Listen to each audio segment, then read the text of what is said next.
부르라고 있는 걸로 알고 있는데.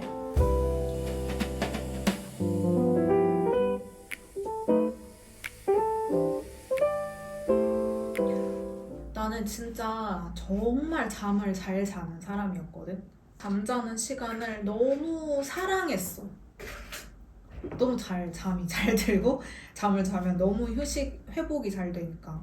근데 요즘은 잠이 두려워. 생각이 많아.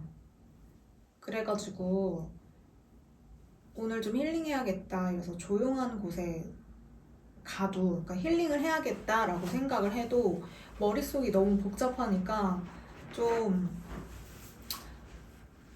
내가 힐링을 하고 있나? 이런 생각이 드는 거지. 이제는 일을 해야지. 그리고 딱 이제 일하려고 앉으면 하나도 회복되어 있지 않은 그 상태에서 또 일을 해야 되는? 그러다 보니까 요즘 재충전? 이거에 대한 관심이 좀 많아지는 것 같아. 스스로에 대해서.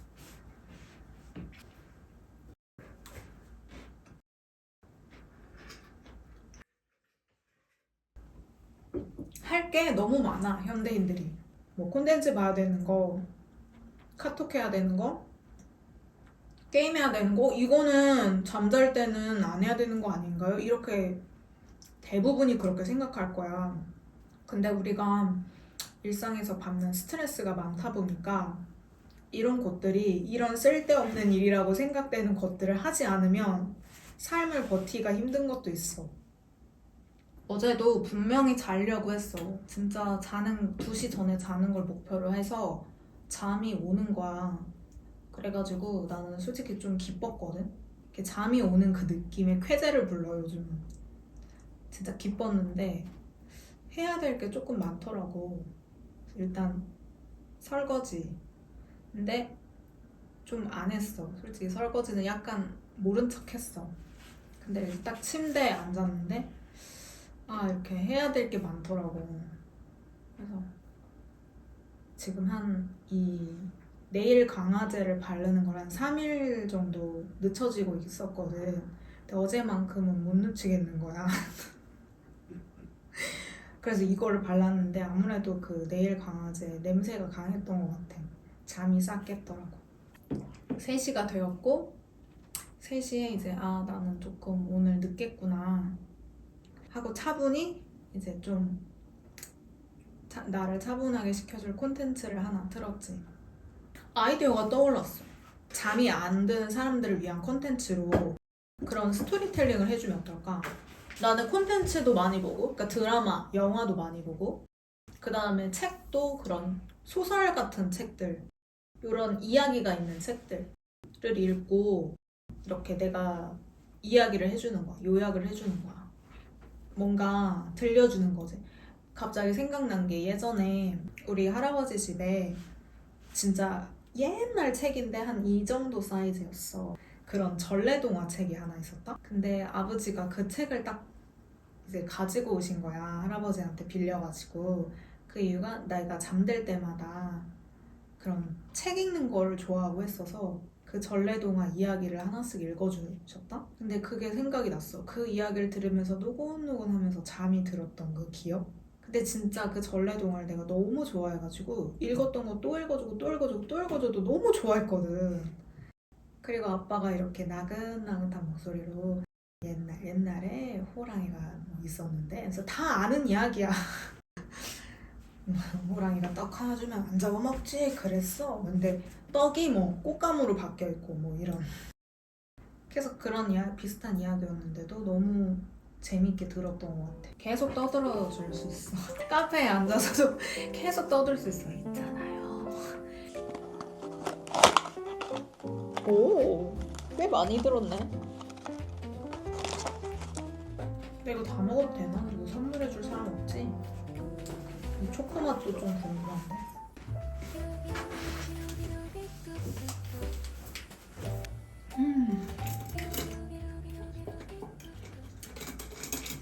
그래서 나는 여기에 내가 재충전을 위해서 노력하는 과정들을 다 담아보고 싶거든. 난 뭔가를 하려고 하면 일단 서점에 가.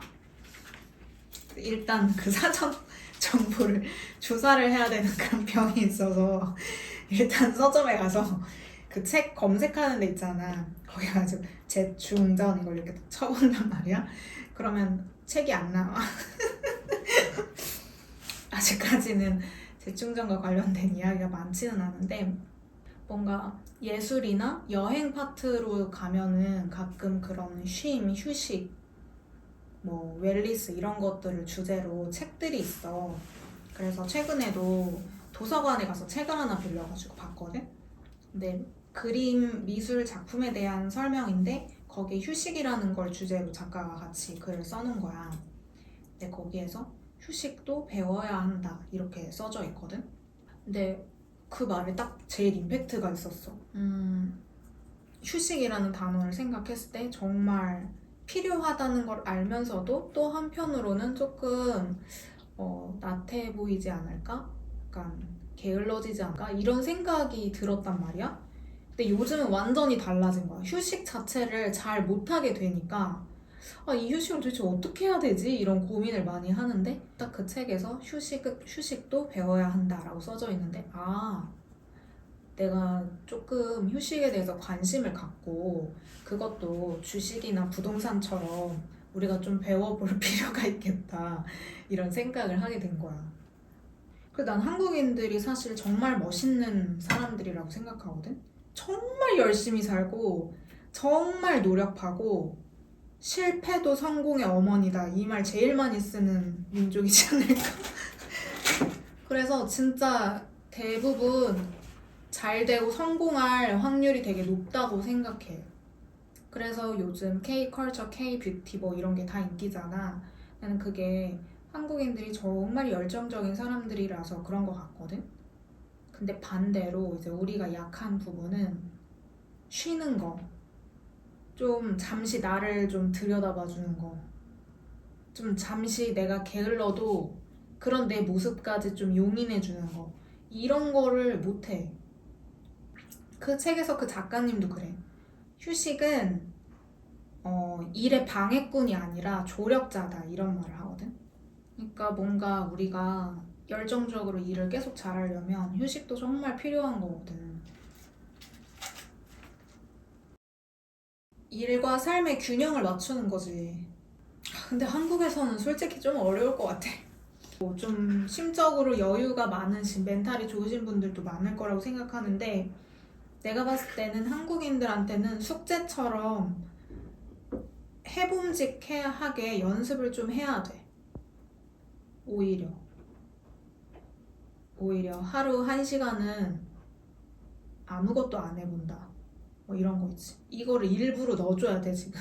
그 책에서 내가 그 문장으로 인사이트를 팍 받은 이유는 그만큼 필요하다? 중요하다? 이런 식으로 받아들여졌거든. 그러니까 우리가 배우는 거에 되게 열심이잖아.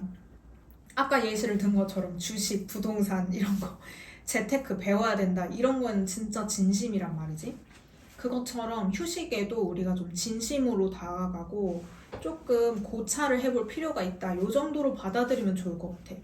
정말 진지하게 이제 휴식을 정말 또 배워야 된다 이렇게 하면 그 문장을 한 이제 10번, 20번 곱씹으면 또 답답해지고 되게 하나의 과제가 되어버릴 수도 있거든. 근데 좀 그 정도로 생각해보면 좋을 것 같아.